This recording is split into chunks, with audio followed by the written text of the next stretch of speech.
Can we make an abstract glitchy IDM Alva Noto inspired track with only FreeX oscillator?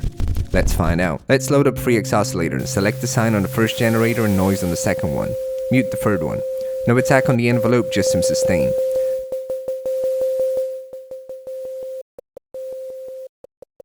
Now make a basic pattern with extremely short notes. Time for a transient processor with the sharpest settings, no attack and some release. Bump up the lows on the EQ and add a soft clipper. Now add a pitch shifter and automate the LFO on the pitch slider. Add a delay, set it to ping pong mode and automate the time knob. Add a fair bit of feedback. Add some distortion and start recording in Edison while changing the automation pattern slightly to get more variation.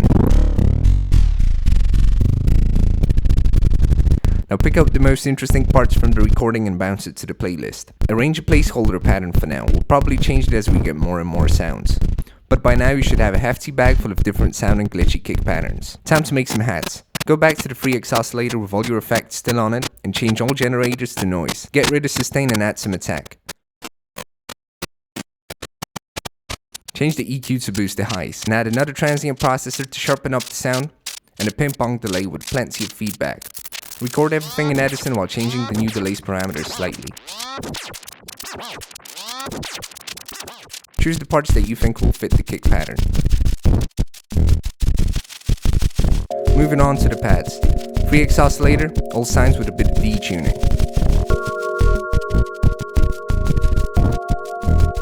And add some attack on the envelope.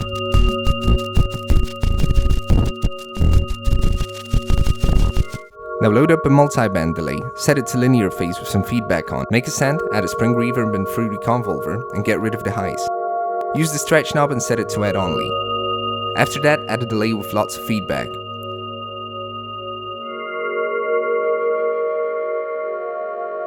Let's add some awfully ringing and comfortable bleep lead sounds. Just use the detuned pitched up signs and follow the pad.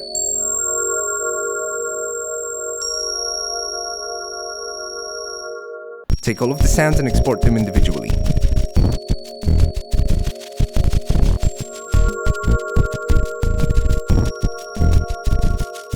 Now take the kicks track, make a send and put a convolver on it. No dry signal, stretch and wet knobs all the way to the right. Add a pitch shifter, go an octave up and add a delay at the end. But do the exact same thing for the hats. Automate it so that the send comes in and out, adding space and additional rhythm.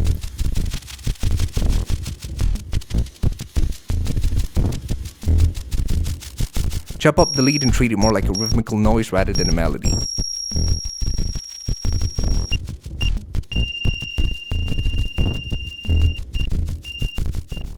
Now take the pad, side chain it to the kick, pitch it down, add 100% wet convolver with the stretch settings all the way up and cut the high end off.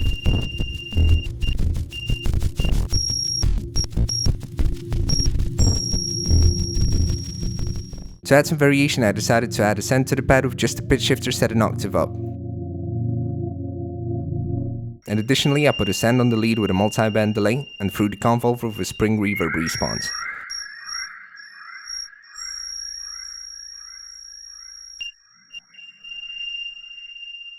Now here's what it sounds like after some arrangement and automation changes.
And there we have it. Hope you guys enjoyed the video and I'll see you in the next one.